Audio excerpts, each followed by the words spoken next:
Setan dan jin selalu berusaha menggoda manusia dengan berbagai cara.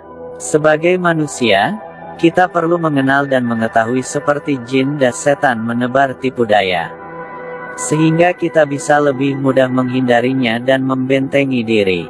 Ada beberapa tempat di tubuh kita yang digemari oleh setan dan jin.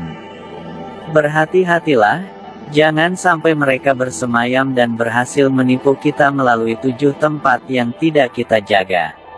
Ini 7 tempat yang digemari oleh setan dan jin.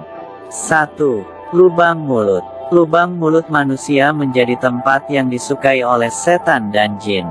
Karena itu, mereka seringkali menggoda kita dengan meniupkan hawa-hawa yang membuat kita menguap.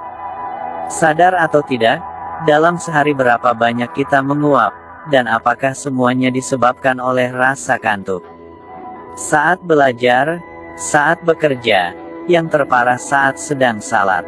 Itulah bagian dari salah satu cara setan masuk ke dalam tubuh manusia, melalui lubang mulut yang terbuka saat menguap. Karenanyalah Rasulullah mengajarkan agar hendaknya kita menahan jika ingin menguap, atau semisal tidak mampu lagi ditahan, maka tutuplah dengan tangan, agar tidak terbuka hingga berhasillah setan masuk dan bersemayam di dalam tubuh kita. Dalam sebuah hadis yang diriwayatkan oleh Imam Muslim, apabila seseorang dari kalian menguap, letakkanlah tangannya pada mulutnya, tutuplah karena syaitan akan masuk bersama dengan orang yang menguap yang mulutnya tidak ditutup. 2. Di bawah kuku-kuku yang panjang. Sebagian dari kita mungkin punya kegemaran untuk memanjangkan kuku-kuku. Bisa karena berbagai alasan, style, hobi, atau malas memotong. Inilah sebab mengapa Rasulullah mensyariatkan potong kuku sebagai salah satu amalan yang disunahkan sebelum ibadah Jumat dilaksanakan. Selain agar kebersihan yang selalu senantiasa terjaga, ternyata di bawah kuku-kuku yang dibiarkan panjang itulah tempat syaitan bersemayam.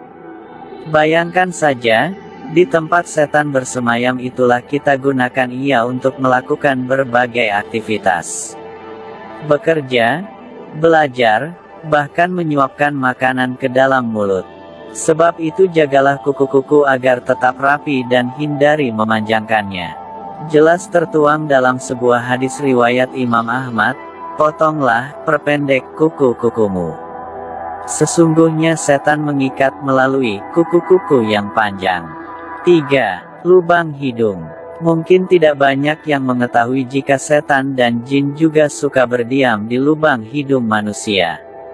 Karena itu Rasulullah memberikan tuntunan agar membersihkan bagian dalam hidung sesaat setelah bangun dari tidur, agar keluarlah syaitan dari tempat kesukaannya, dan tidak menjadi sebab mudahnya mereka untuk menggoda kita.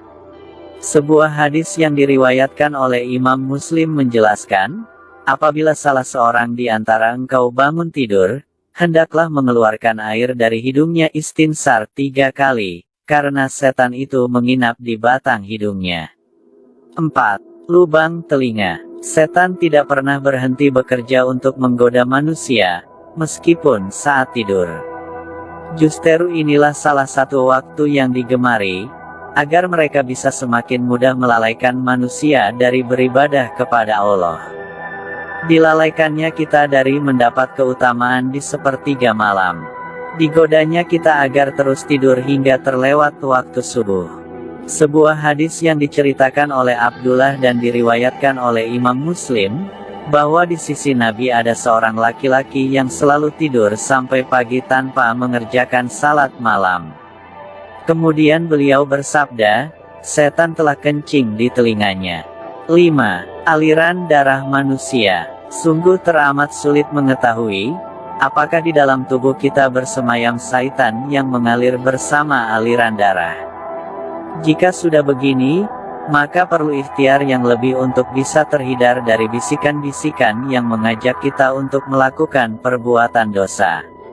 Sebab itulah Allah melarang kita memakan makanan haram, bahkan menghindari yang tidak jelas. Karena bersama makanan-makanan haram itulah syaitan masuk ke dalam tubuh. menggerogoti keimanan dengan menyelinap menyerupai malaikat, mempengaruhi hati agar semakin jauh dari ketaatan pada Allah Subhanahu wa Ta'ala. Dijelaskan dalam sebuah riwayat Imam Muslim, sesungguhnya setan itu berjalan dalam tubuh anak Adam melalui peredaran darah dalam tubuhnya.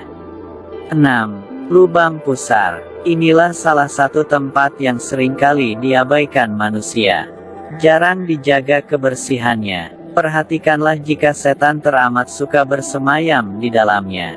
Pada beberapa kasus ruqyah, diketahui jika jin yang menggodanya bersemayam di lubang pusarnya. Karena itulah sekiranya kita dapat memerhatikan agar senantiasa berusaha menjaga kebersihannya di setiap kali membersihkan tubuh. 7. Lubang kemaluan.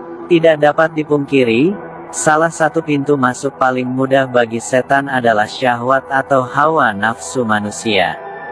Maka tidak heran pula jika mereka gemar pada tempat-tempat yang mudah kotor dan kebanyakan manusia lalai membersihkan. Dalam Islam, kita sangat dianjurkan untuk secara rutin menjaga kebersihan area kemaluan. Seperti salah satunya mencukur bulu-bulu. Sebab setan selalu mengincar dan gemar bersemayam pada lubang kemaluan, menggoda manusia agar melakukan perbuatan zina yang jelas diharamkan oleh Allah Azza wa Jalla. Hendaknya kita selalu berusaha menjaga kesemuanya agar tidak mudah bagi syaitan untuk menyebar tipu dayanya. Agar kita terhindar dari melakukan perbuatan yang melanggar perintahnya.